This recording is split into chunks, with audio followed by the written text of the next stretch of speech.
Nasugatan sa panga at likod ng tenga ang isang lalaki matapos siyang pagsasaksakin sa Quezon City.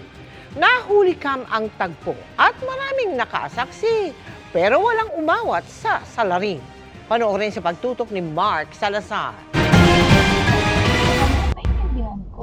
Habang binabaybay ng motoristang ito ang Rose Street sa May Luzon Avenue, sakop ng barangay Pasong Tamo, Quezon City kahapon. Ayun, susuntukan. Walang umaawa. Laking gulat niya nang makunan sa dashcam ang pananaksak ng lalaking nakapaibabaw sa isa pang lalaking naka-green sweatshirt. Mas nawindang ang motorista dahil deadma lang daw mga dumaraang residente sa nangyayari.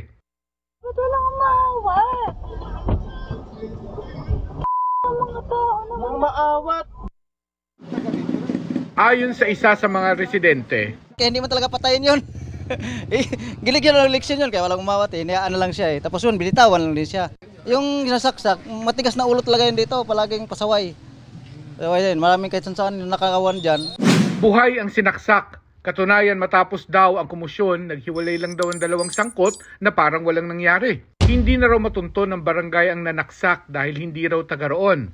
Nag-responde naman yung ambulansya namin kasi ang nag-responde ulit tapos yung ambulansya nagpunta rin kasi nga may tama. So ayaw magpadala sa ospital ito ano. Ayaw. Tingin ko talagang may problema ito, baka takot madala sa ano ganun. Siguro baka may ano rin. Lalo kung magpapapulis yun. Ito ang sinaksak, si alias Jonas at ang kanyang tinamong sugat sa panga at likod ng tenga. Sa kwento ng kanyang komunidad, si Jonas ang may kasalanan kung bakit siya nasaksak. Di ko rin alam kung anong dahilan nila eh. Pinag-initan siguro. Pinag-iita ka. Ang sabi naman daw na parang ng tablet, ng cellphone, mga ganun. Wala nila ako na gano'n. Wala nila ako na gano'n. Yung mga binibintang sa akin, hindi talaga yung kung tablet o ano, wala po sa akin na ako na gano'n.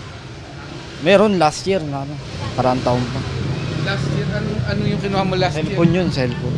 Nalaman ho namin mekaniko siya. Mekaniko. Nung tricycle gumagawa ko siya ng mga motor.